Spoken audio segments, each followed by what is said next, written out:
Good morning mga katribu and welcome to another episode of Business Sense.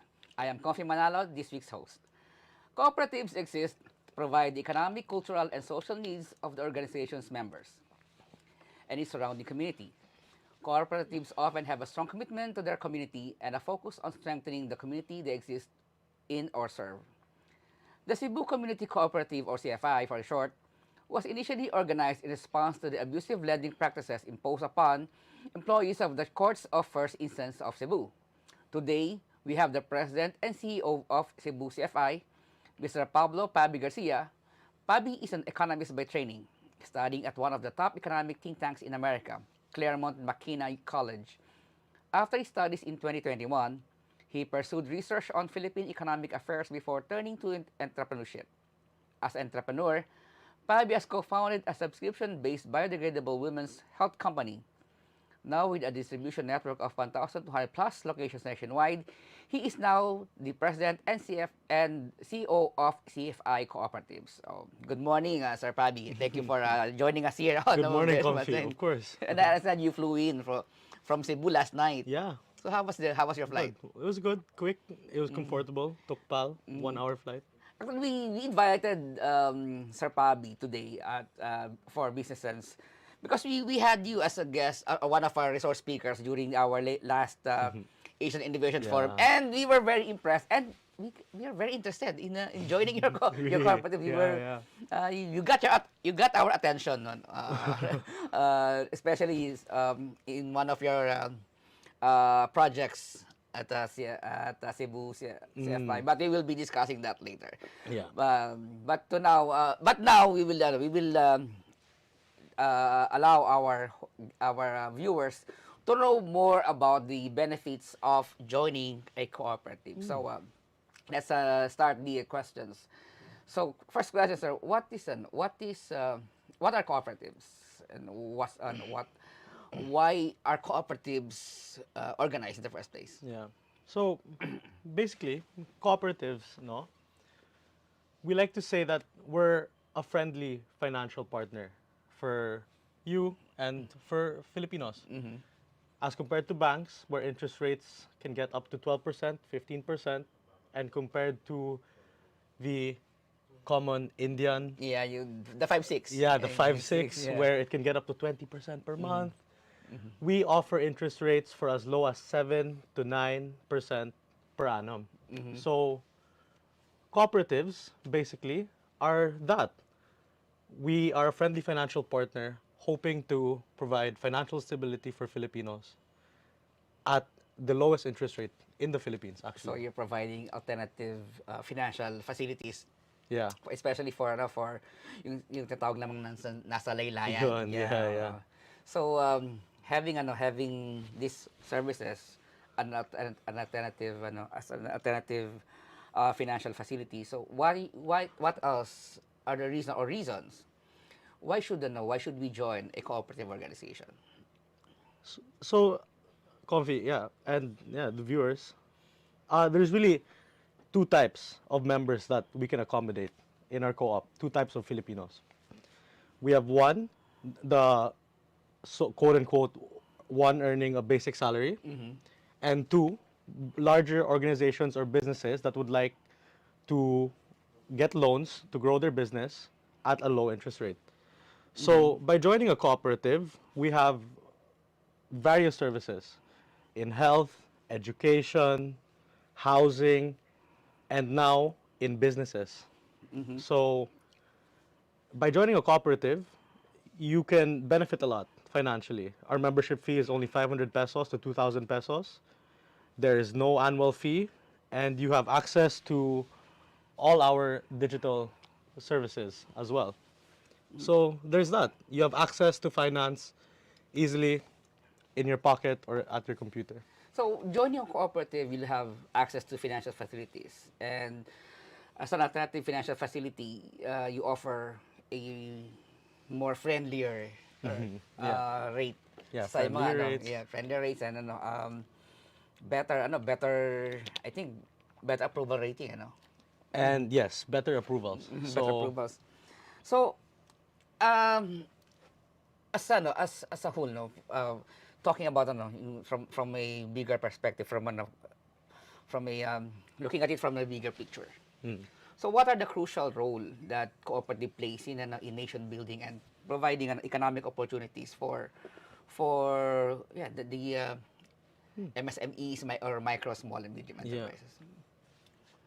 Actually, the providing financial facilities is already a big role that Yeah. cooperatives have been playing. Pero like during the Asian Innovation Forum, the last innovation forum that we had, Mm. I think the statistics given us then by one of the key speakers, the from SB Core, the amount of financial needs required by these MSMEs, I think that's a 450 billion. Really? And Yeah, yan, that's the yan, cap.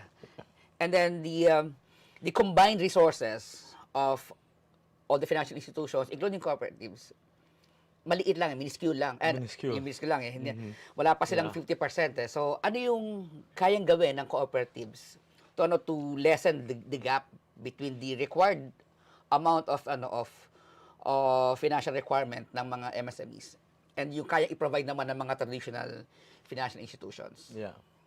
So really two things, no? When you ask me what are the crucial role of cooperatives in nation building or creating economic opportunities, it's really this, no? In a cooperative, we do this together. So the funds that you put in the cooperative or the funds that we lend to you as a cooperative, we are able to create programs that allow you to increase your incomes, that allow your business to grow bigger also, or that allow even salaried workers to get loans for them to spend on housing or their kids or education. So with that, we don't keep this and invest it in opportunities that only corporations benefit, but in those that everyone, employees, and that the communities also benefit. So from there, when we talk about nation building, it's really that the families, our members and their families are able to grow through education, through business, through comfortable housing. So the effect this has, not even just in the long term, but in the shorter term, in 2, 5 years, we are able to really help the economy. So, For example, even just through five-star manok, we're able to increase incomes up to 100,000 or maybe 120,000 in Manila, earning as much as they can in Singapore today. really. Yeah. We So, will you know, discuss that so stuff like later. that. later. Yeah, stuff like that. Because we're very much interested in that Yeah. project of yours.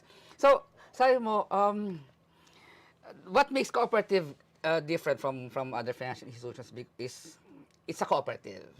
Everybody has a role to play. Yeah. The cooperative itself and the members. So, the members and the cooperative itself in perfect synergy, creating opportunities for themselves and among themselves. So, is that what makes a cooperative a cooperative? Yung cooperation and collaboration ng members, nagbe-benefit ng members, nagbe-benefit ng cooperative, and with the ultimate goal of provide economic opportunities. Yeah, so it's that. We cannot exist without the work of our members, right? Without our partners, our members, we cannot grow as well. So when you ask though, 450 billion yung requirements sa MSMEs, no? And maliit lang yung na existing for deployment. So how can it grow? There are many sources actually, Komfie, I think. If you look, if you search, there's locally, we have we have DBP, Development Bank of the Philippines, where they can help deploy more funds. And if kulang talaga tayo, we have the World Bank. We have many sources to which we can channel funds into banks, okay, for private organizations, or to co-ops for programs for the for para sa community talaga. Yeah. No? Kaya nga siguro nga, kasi diba, those financial institutions na nabanggit mo, DVP, World Bank, Siyempre, yung MSMEs, they don't have access to that, di ba? Yeah. Ang concern kasi ng MSME, immediate Kaya, Yeah. because it's hard for them to access the financial windows ng offered ng mga traditional financial Yeah. facilities like banks and even cooperatives. Pupunta sila sa mabilis, yung 5-6, Kaya yung nga, Indian, di 5, ba? 6 And na. then, now, if you're a member of cooperatives, and these cooperatives have access to these to the funds of say DBP, ADB, and World Bank, Yeah. then they can have access. Then the members will have access to funds from these big financial Yeah. institutions. It would be best, sana, if, for example, of course, walang access yung MSMEs to the World Bank. Yeah. But that is the great privilege of a cooperative, Mm. where funds from the World Bank can go into our co-op, and from our co-op, we can deploy it to our members and to Filipinos, and to the Yeah, community. can you expound on that? Actually, that's my next question. Yung privilege of Yeah. cooperatives. How can you access the fundings of these Yeah. institutional fund lenders? Yeah. So, it's actually really interesting, no?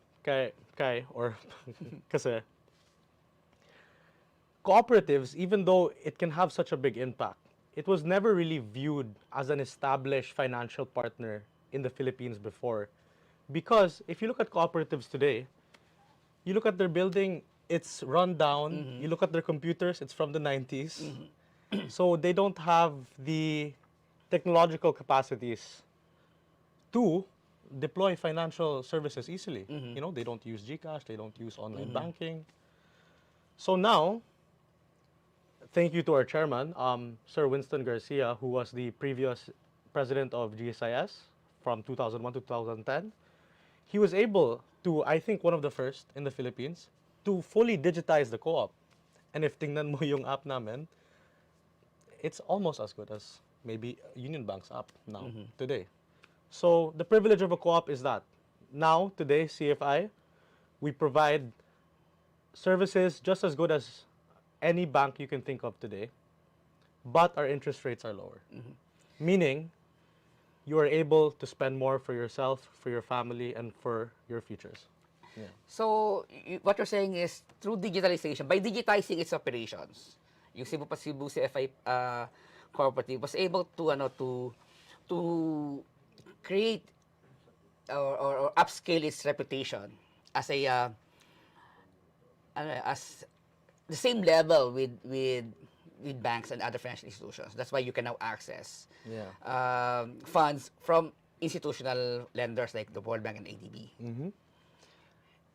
So yes, digitizing allowed us to do that. And if we just put it in numbers, just by digitizing, I think early in mid 2020, we were able to increase our loans portfolio from 5 billion to 9 billion, which may seem like a lot, but it's nowhere near the funds that the banks have access to right now. Yeah.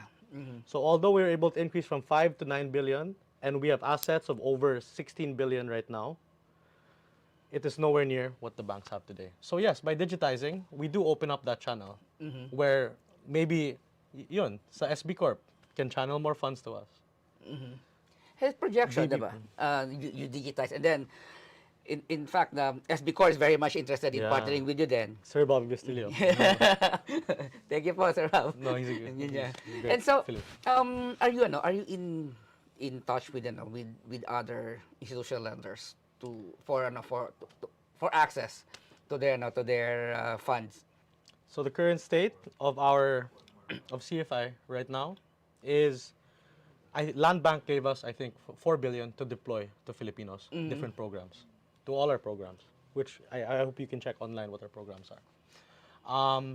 Now, we have a meeting with SB Corp in Cebu. He will be visiting us 9/25, September 25th. So, slowly but surely, we hope to grow.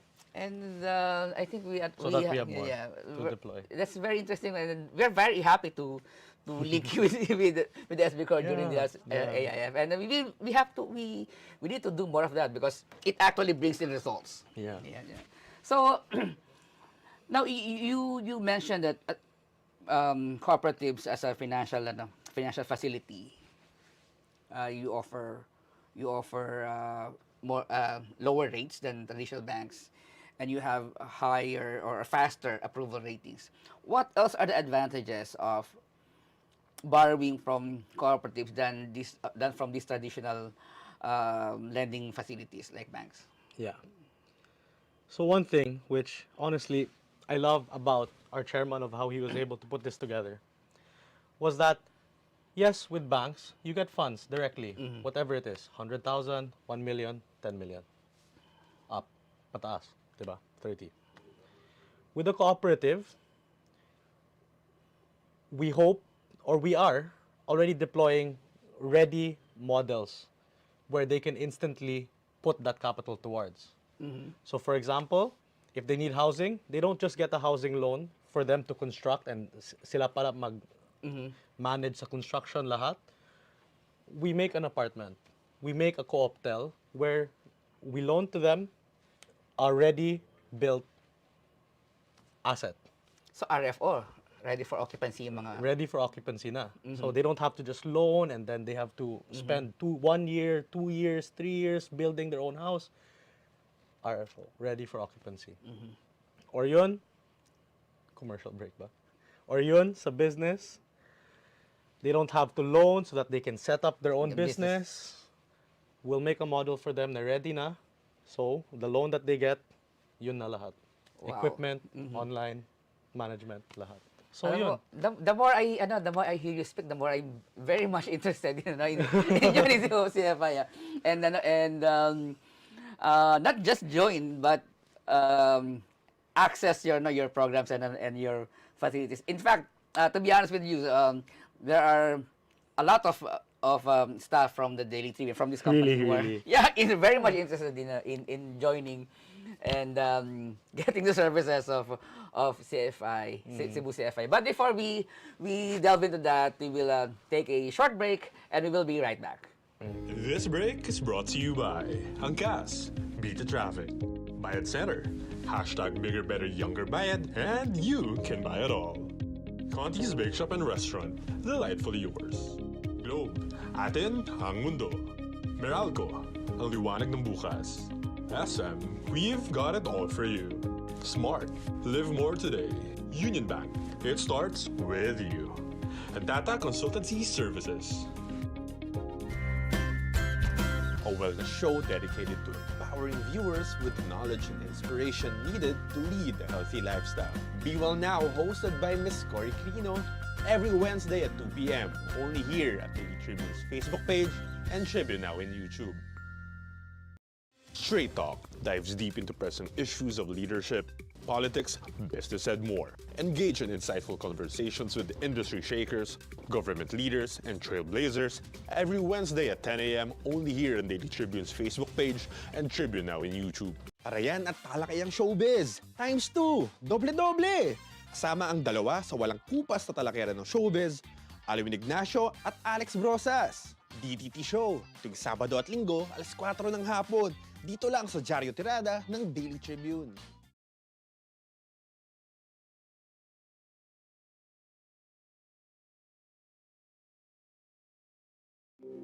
And we're back, and you're still watching Business Sense, and still with us is Mr. Pablo Garcia, the President and CEO of Cebu CFI Cooperative. But before that, we would like to thank our sponsors, Empire East Land Holdings, Ayala Land, Philinvest Land, and Arena Plus.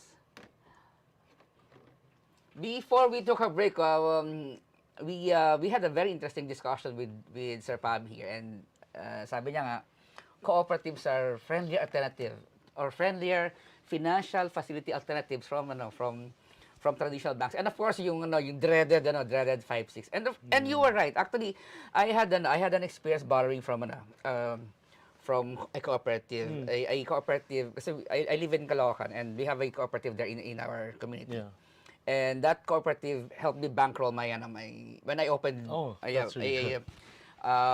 water station facilities in I think in 2000. So medyo kapos sa kapital, so I borrowed from them. That's And good. mabilis naman. And yeah, actually tama, mabilis ang approval, mababa interest rate compared sa sa mga traditional banks. Yun nga lang, syempre iba yung model doon eh. Yeah.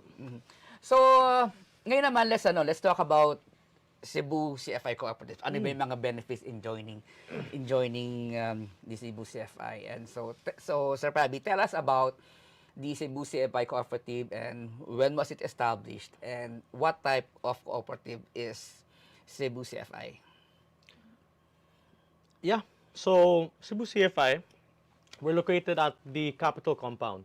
You have the capital where the provincial governor is, and by us, we have our office over there, close by. What we really can provide today as a financial partner is really four main things. One, we have our health programs, where I think we've created the most competitive health insurance program that there is today, where for only 500,000 pesos per month, they can have a health coverage of up to 100,000 pesos. For only 500,000 pesos a month. And I think it's 100,000 plus 50,000 extras in medical assistance. So there, your health needs covered. Two, we also have housing programs, where I think we're also the only one providing housing programs for up to 20 years. 20 years to pay. You know, yeah, we don't mind extending it to 20 years as long as you're comfortable today.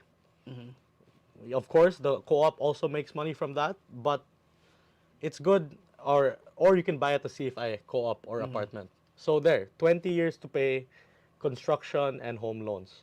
Up to 10 million, or you can buy us our unit if it's 20 million or 15 million or more, it's 20 years to pay. So there, your housing needs also Covered. set.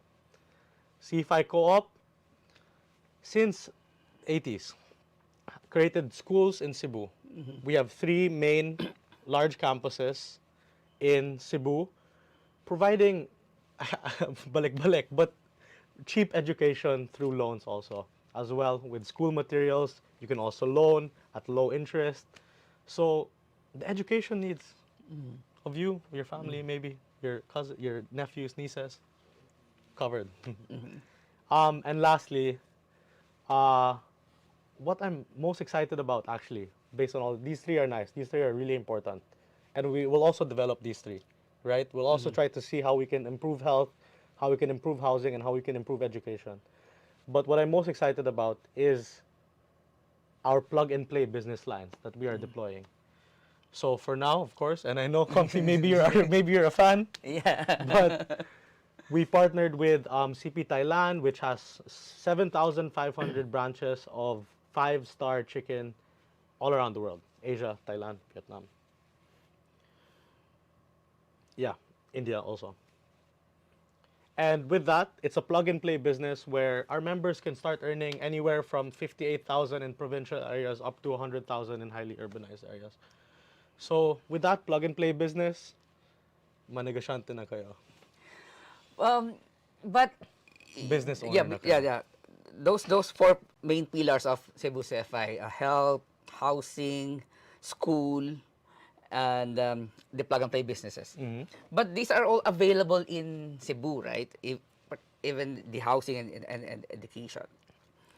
But we, Also from here. Metro Manila, we want that Yeah. as well. So Yeah. when will you offer all those services or those Yeah. services here in Metro Manila? But naiingit namin sa mga taga Cebu. Yeah, no? So of course, although we do have our office here in Makati, although they can access loans digitally, basic loans in salaries, even the construction loan, Yeah. even the commercial loan. Commercial loan up to 30 million, anyone in the Philippines can access that. Yeah, now. yeah. But yeah, all our stuff are in Cebu, di ba? Yeah, like sayang the, naman yeah, Metro the Manila, sayang naman RFO, provincial, RFO housing, sayang di ba? naman, di ba? Sayang naman. Yeah. So of course, no, CFI, we want to do it safely. We want to grow sustainably. So of course, we're developing projects in Cebu so that we can increase our assets slowly. We don't want to rush and crash. We want to grow sustainably, slowly, with proper management, proper managers, and the proper systems in place. So of course, I think we have that now in Cebu. We are running to get here in Manila. But of course, our asset size, although we have assets, Yeah. Although we have assets right now up to 15 billion pesos and a loan portfolio of 9 billion Billion pesos, that 15 billion pesos is only good for Cebu. Yeah. Of course, we can slowly deploy in Manila, but that 15 billion pesos is enough for Cebu City and the rest of the province. No, it's enough to do there. But of course, especially with five-star Manok, we're able to grow our asset size and slowly expand in Manila, at least with five-star Manok by hopefully January. Okay, and Yeah. that's we are definitely looking forward to that in January. So Yeah. you mentioned that the asset size of Cebu CFI is now currently at 15 billion with 9 billion in deployable funds. So and to expand in Metro Manila or other provinces in or other areas in the Philippines like Luzon or Visayas and even Mindanao, you need to upscale your asset Yeah. size. So what are the plans to increase that asset size so that you can expand your operations? Yeah. Yeah. So can you imagine just in 3 years, we were able to grow our loans portfolio from 5 Yeah. billion to 9 billion through digitation with the guidance and leadership of our chairman, Winston Garcia. So even just ourselves, we're able to do it. We're able to grow slowly, maybe 1.2, 1.3, 1.5 times per year through the programs we're deploying. With the RFO housing, see if I can also grow their assets through there. So we are able to grow there. But sabi nga ni Sir Bobby Bastillo when we were talking of president of SB Corp, he was just saying how even he's having a hard time because even if they have 11 billion pesos in assets, 450 billion yung kailangan ng MSMEs natin. So he was saying there are many avenues. Where can you go? Congress. Congress can help deploy not just funds to the banks now, like they do since the 70s, where they've been giving funds to the banks to help private institutions, but maybe they can allocate a few to cooperatives.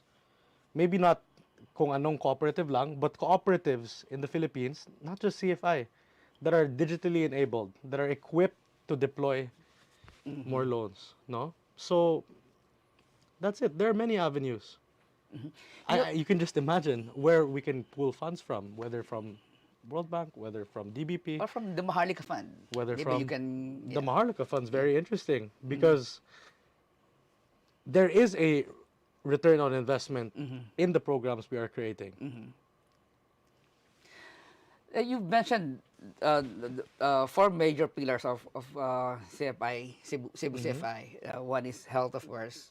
Then the housing, education, and then the plug and play Businesses, yeah. businesses. So now, the most exciting part for me. Can you please tell us more about these plug and play business models, particularly the five-star Manok? Yeah. How can we avail of that, and what are the how much is the capital outlay, and yeah, tell us about the business model of that. Yeah. So, although it's five-star chicken globally, we localized it to five-star manok. Created what I think we created beautiful billboards, beautiful countertop, beautiful menus. We provide top quality equipment, fryers, rotisseries, big rotisserie, and two Fuji Denso freezers of 16 cubic feet na size. So for all of that, with which is a value of 400,000 pesos, you can open a business for only 10,216 pesos per month.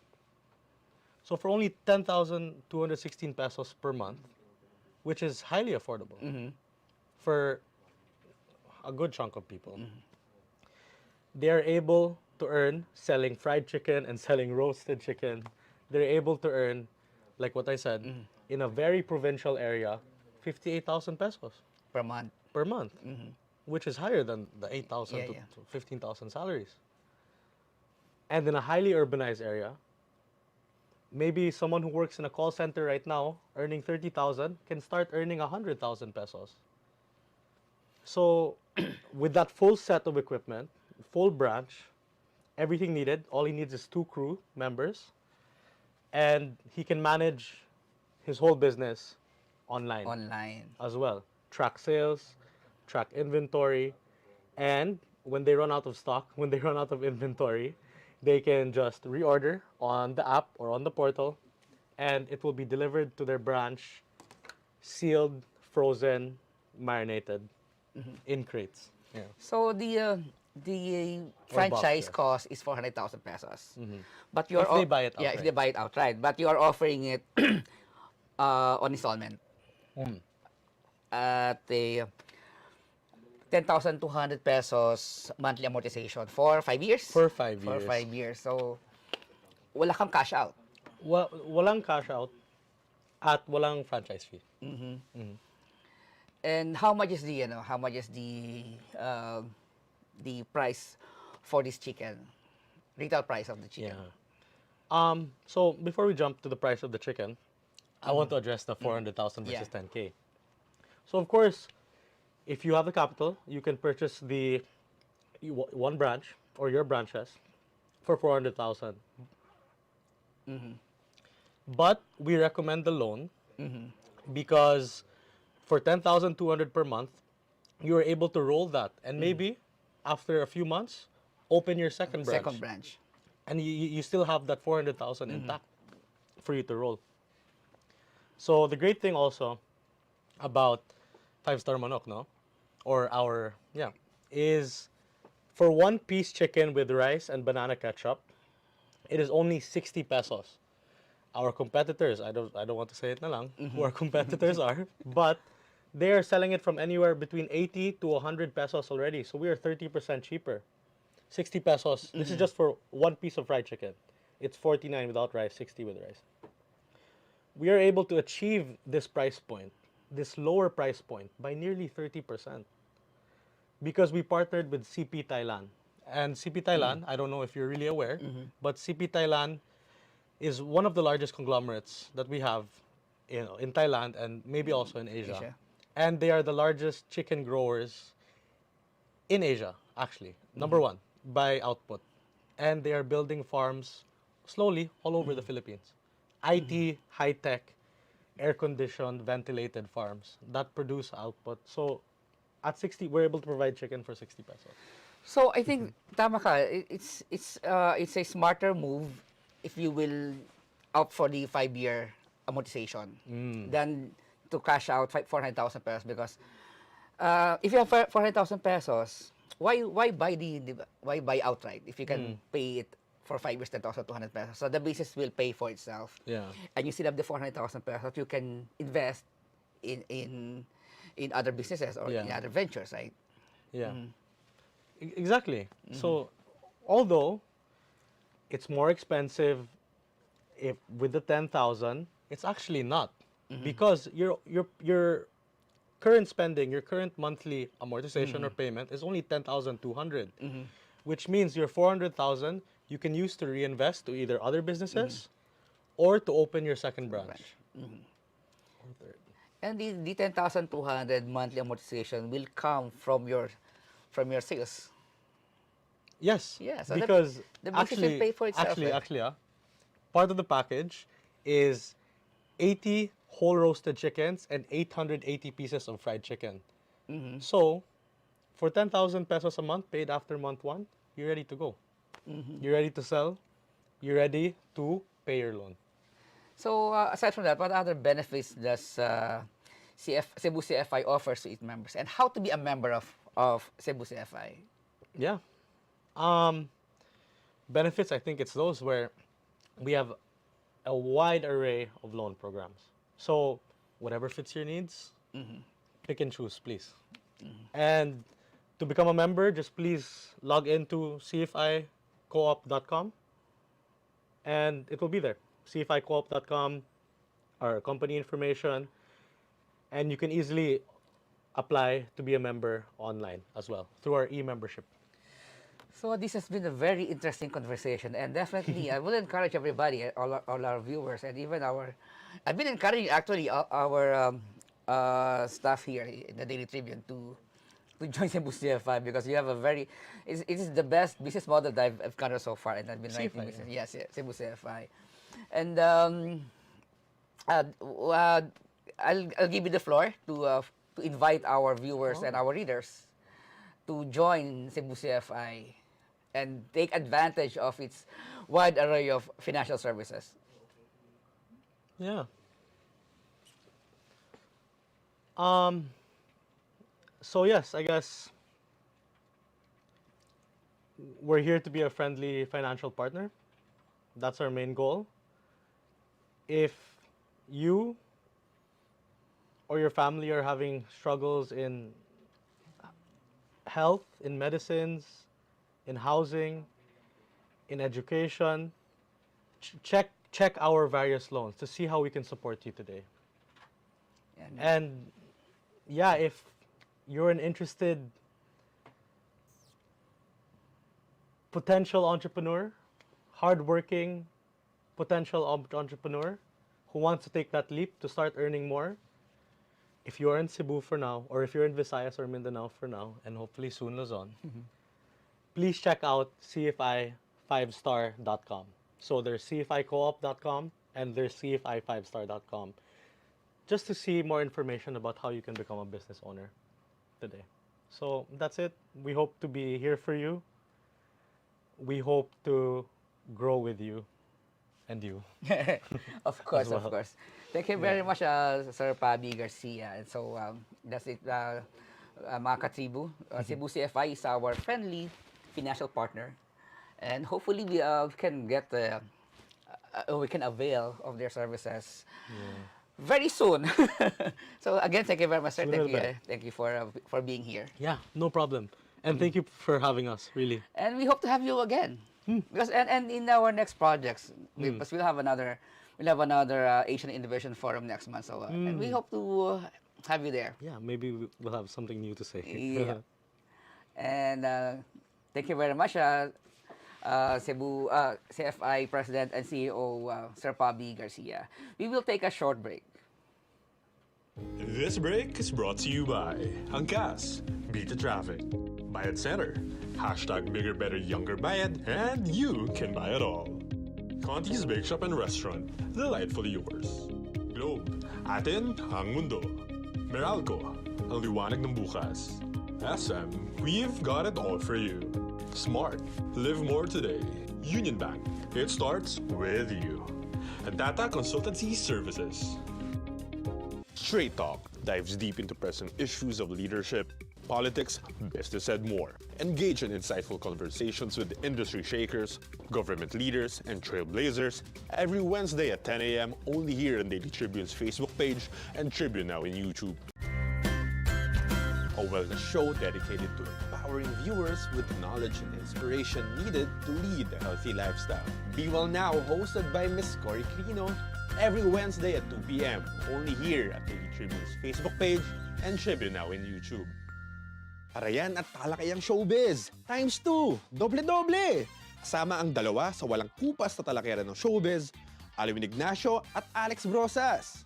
DTT Show, tuwing Sabado at Linggo, alas 4 ng hapon, dito lang sa Diaryo Tirada ng Daily Tribune. Creative minds, entertainment icons, style influencers. We shine the spotlight on remarkable individuals who shape our cultural landscape. Every Tuesday at 2 p.m., only here in Daily Tribune's Facebook page and Tribune Now in YouTube. Conversations that are masterclasses from the top honchos of various industries. Learn from their strategies and insights so you yourself can unlock your full potential. Perfect! Every Friday at 2 p.m., only here in Daily Tribune's Facebook page and Tribune Now in YouTube.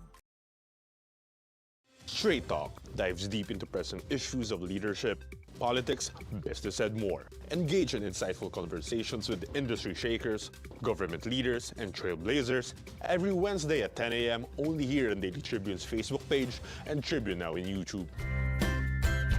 A wellness show dedicated to empowering viewers with the knowledge and inspiration needed to lead a healthy lifestyle. Be Well Now, hosted by Miss Cory Crino, every Wednesday at 2 p.m. only here at Daily Tribune's Facebook page and Tribune Now in YouTube. Parayan at talakayang showbiz, times 2, doble-doble! Kasama ang dalawa sa walang kupas na talakera ng showbiz, Alwin Ignacio at Alex Brosas. DTT Show, tuwing Sabado at Linggo, alas 4 ng hapon. Dito lang sa Diaryo Tirada ng Daily Tribune. Creative minds, entertainment icons, style influencers. We shine the spotlight on remarkable individuals who shape our cultural landscape. Every Tuesday at 2 p.m., only here in Daily Tribune's Facebook page and Tribune Now in YouTube.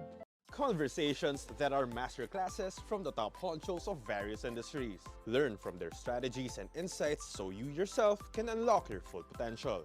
Perfect every Friday at 2 p.m., only here in Daily Tribune's Facebook page and Tribune Now in YouTube.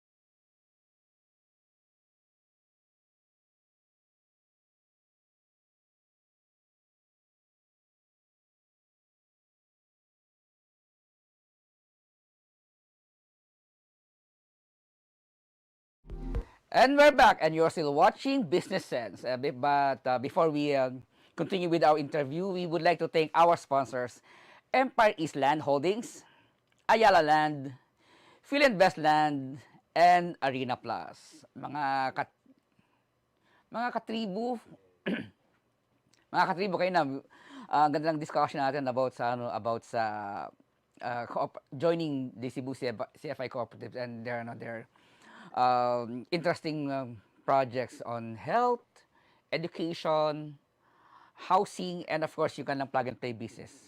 Pero ngayon, lipat naman tayo sa ibang topic. Meron tayong bisita from Meralco o Manila Electric Company para pag-usapan naman yung alternative power or source of power. Alam naman natin ngayon na because of the ongoing conflict dyan sa Eastern Europe, and of course yung tumataas na presyo ng petrolyo sa pandaigdigang pamilihan, patuloy naman ng pagtaas ng pag-produce ng kuryente. At nakaraang linggo ay isinagawa ng Meralco yung kanilang kauna-unahang Giga Summit para pag-usapan o i-push nila yung alternative source of power, which is yung modular nuclear power source. At para bigyan tayo ng mas malalim na kaalaman tungkol sa nuclear energy as an alternative power source, ay makakasama natin si Mr. Ian Colorina, Meralco Power Academy Executive Director. Good morning po, Sir Ian. Good morning, Komfie. Good morning to all our katribus who's watching right now. Magandang umaga at maraming salamat at nasamahan mo kami ngayong umaga. Sir Ian, nung nakaraang linggo, katatapos lang ng first Giga Summit ng Meralco. And ang isa sa mga pinaka-highlight ng diskusyonan doon ay yung modular solar energy.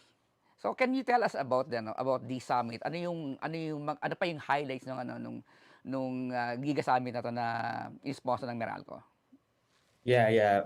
Well, basically the Giga Summit, which is actually convened by the Meralco Power Academy. So it is actually MPA who was our chairman was actually Mr. Manny Pangilinan. We really invested in this kind of conferences and summit, of which we thought that we, as an industry thought leader, we can actually ignite or spark the discussion on the trends in the power energy sector. And I think given what you mentioned earlier, considering that we are looking into a more stable and sustainable power energy resource, we look into the Meralco is now exploring the use of nuclear power. There are latest developments and technologies that aligned with the nuclear power engineering that we actually are considering.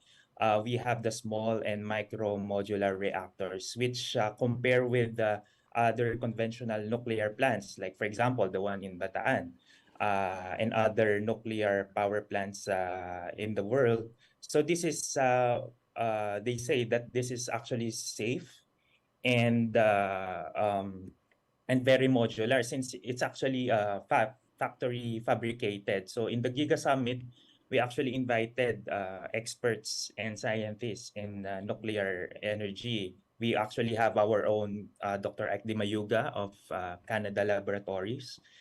We also have Mr. Roland Backhouse of the Ultrasafe Nuclear Corporation, which is actually developing these small and modular reactors. So yung during the Giga Summit, no, sabi mo, Meralco, one of the primary aims of the summit is to to ignite the spark ng discussion on nuclear energy. Mhm. Yung bang pinupush ng Meralco rito is the modular and not the establishment of a nuclear power plant tulad ng what we have in Bataan.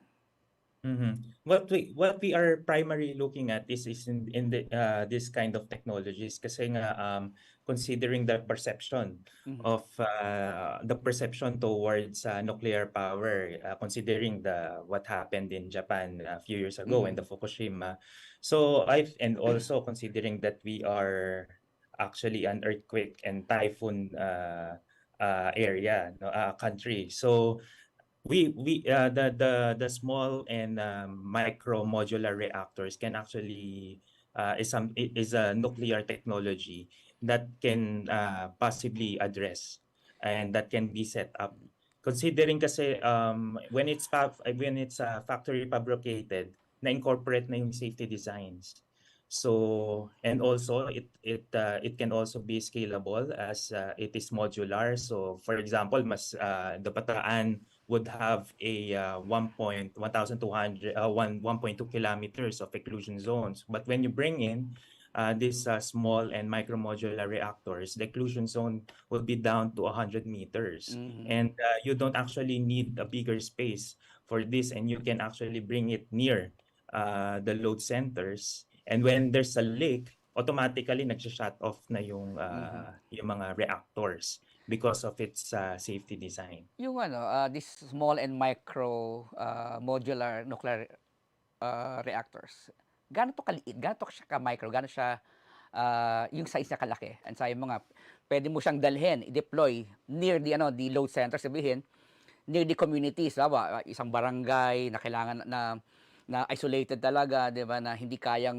Right. taga Mm. off-grid, 'di ba? Yeah, the So, off-grid area. gaano siya kaliit na kaya nating i-deploy kaagad-agad and gaano kalaking power ang kaya niyang i-produce it ng mga small and micro Mhm. modular na to na nuclear reactors.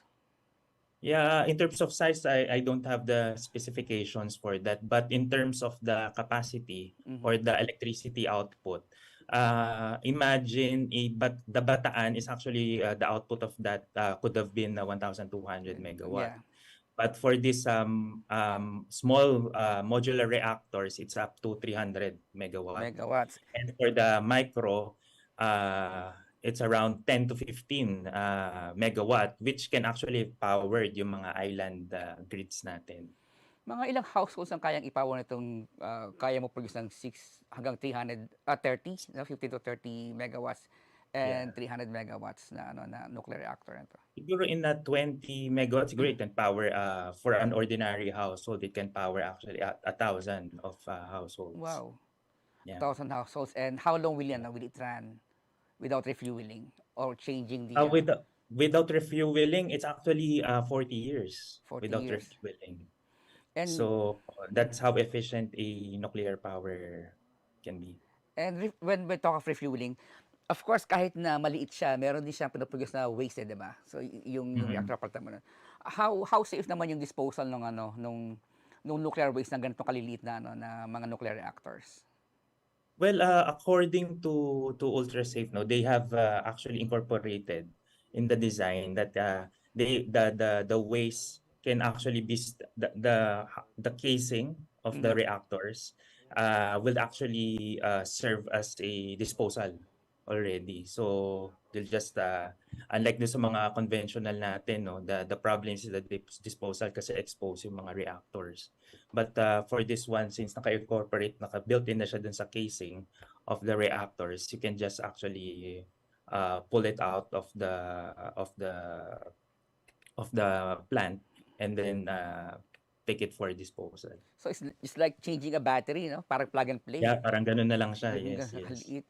And nabanggit mo ano, safety, 'di ba? Yun ang Mhm. pinakamalaking concern yung safety ng ano ng nuclear power source. And it's a modular, maliit, parang plug and play lang. It's just like changing batteries. So yung size ba nito and yung nga, technology na parang plug and play, will that make it easier or safer considering nga na nasa earthquake belt tayo So if nagkaroon ng isang community na nandoon yan, dineploy natin yan, and nagkaroon ng isang major disaster, say isang earthquake or isang malaking bagyo or nawasak yung nasira, medyo merong malaking uh, damage sa infrastructures ng lugar. Will the reactor stay intact na hindi siya magli-leak? Yeah. Well, actually, what is being shared by the experts on SMRs and MMRs. I've taken to example the one happened in Fukushima.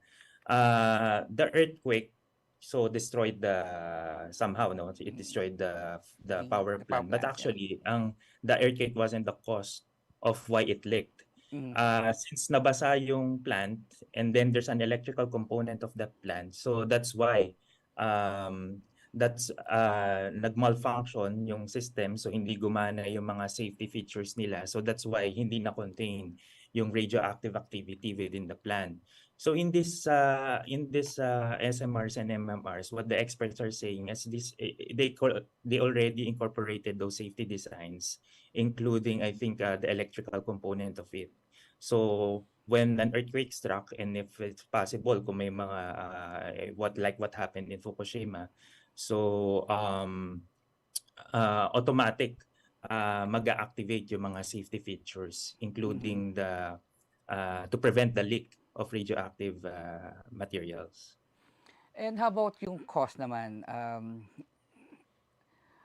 Gaano yung investment in deploying this SMR and micromodular nuclear reactor?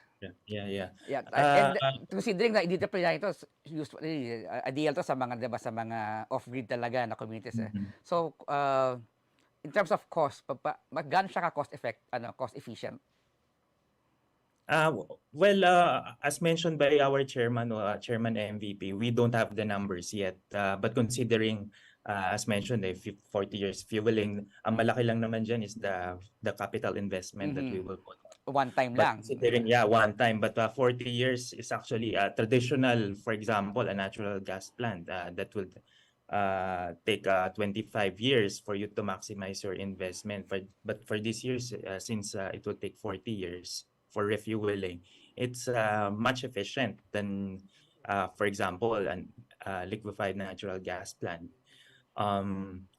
The first SMR that will be built is actually and that will be commissioned will be in 2027, and that's in Argentina. Mhm. So but it's I think they're using a Russian technology. UltraSafe is now partnering with different universities, so like the University of Illinois in Urbana-Champaign. So they're actually building a micromodular reactor, but they are now in the phase of permitting and licensing, and that will be available in 2027 and 2028.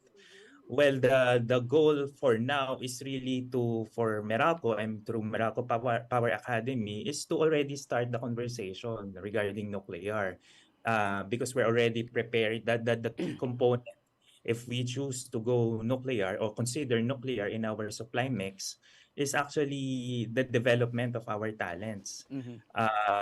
We are already anticipating that once all these SMRs and MMRs are commercially available, at least we won't be left behind because we already prepared for that. So that's why during the Giga Summit, we also launch a talent development program, of which we will be sending scholars and also inviting Filipinos abroad, like Dr. Ekdi Mayuga, to reintegrate to the country in support when we have these SMRs and MMRs are ready on our shores. Yun nga yung sa next question ko, yung maintenance eh. Kasi during the time of the late Ferdinand Marcos Sr., when Yeah. Bataan Nuclear Power Plant was created, he invested in talents, 'di ba? Meron Yes. tayong mga nuclear experts doon. But yung mga nuclear experts natin na yun, wala na yan eh. Abroad na. And then yung Philippine Nuclear Research Institute naman natin is hindi siya concerned sa nuclear power development kundi sa use of nuclear technology sa medicine, etc., etc. Yeah. Yeah. So now, and then the discussion about this MMR and SMR, yung micromodular reactor and modular reactors, I think it started during the time of President Rodrigo Duterte, because they want the nuclear energy to be part of the energy mix sa Pilipinas. So far, gaano na yung narating ng discussion sa Pilipinas? And sabi mga sa Argentina, they will start deploying in 2027.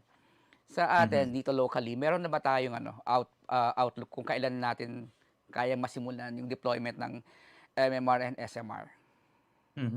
What actually, with Komfie, what we're doing right now is really to create awareness, and that's why we're advocating for this advocacy on the use of nuclear power as part of our supply mix, considering the issues that we have right now. For example, the rising power cost, what happened with the Ukraine-Russia war, really increased the electricity cost because we're importing supply from different countries. For example, for our coal plants. In terms of discussion, what we can do now is that the things that we think that we are in control of, and that's really preparing, as Meralco Power Academy is, that's really preparing our talent pipeline. And there's also an initiative on a bigger Meralco ecosystem. We have an agreement with USTDA, and that's the 1-2-3 agreement, and that's to conduct a feasibility study for the country to prepare us for the MMRs and SMRs. So actually, the completion of that study will be next year.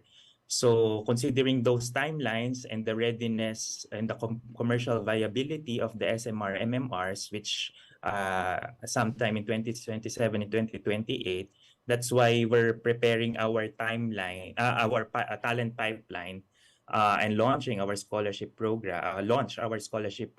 And the application will start actually 2024, and that's graduate. And that will include a graduate program for 2 years, 2025 to 2027, and an internship in 2028.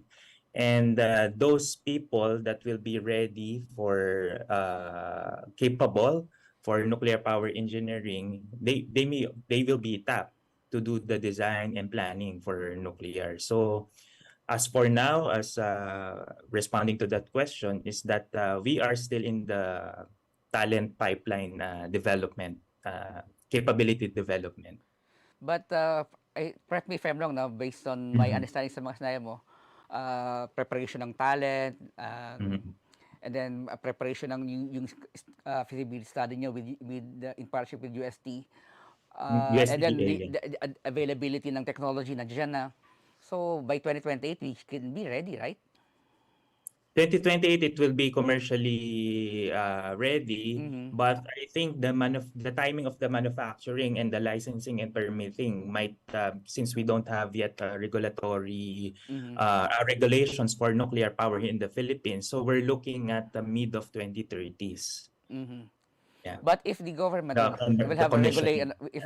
have regulatory regulations already in place, kung sasabay sila sa initiative ng private sector, like ng initiative ng Meralco, siguro by 2030, no? Yeah, 2030. Yeah, I think that would be the earliest. Yeah. So thank you very much, Sir Ian, for gracing us today. And we have a very actually personally, I'm an advocate of nuclear energy source because it's really one of the cheapest and most feasible sa bansa. At meron tayong nuclear meron tayong nuclear source dito sa Pilipinas. So, sir, parting words for our viewers and our readers. Yeah, well, aside from nuclear power engineering, no, as Meralco Power Academy, since we are also advocating for other areas, especially in the competency development, and that includes the technical and core. We are also looking into an impact to our community through our electrical safety and energy efficiency programs. And we mentioned the nuclear power, which is actually part of our sustainable energy and emerging technology area. And lastly, as Meralco Power Academy, we are really advocating for our energy talent pipeline development. So we really spark discussions, ideas, and ignite the growth and nation building for the country through the education on energy. Thank you very much, Sir Ian, and congratulations Um, to Meralco for the first Giga Summit. And I hope this Giga Summit will really spark the discussion, positive discussion on nuclear mhm. power as an alternative energy source. Tandaan po natin mga katribu, lahat ng walang bansang umunlad na walang nuclear power. Lahat ng Western countries, kaya sa maunlad, kasi meron silang nuclear power. Meron silang gumagamit sa nuclear energy na mas cheaper sa ginagamit nating coal and diesel fed power plants. So again, maraming salamat Sir Ian, and we wish all the best to you and Meralco. And sana masimulan na natin ang paggamit ng nuclear energy sa Pilipinas. It's about time. Thank you, Pablo. And that's it. Again, mga katribu, maraming salamat sa pagtutok sa businesses itong linggo. And I am Komfie Manalo, and see you next week.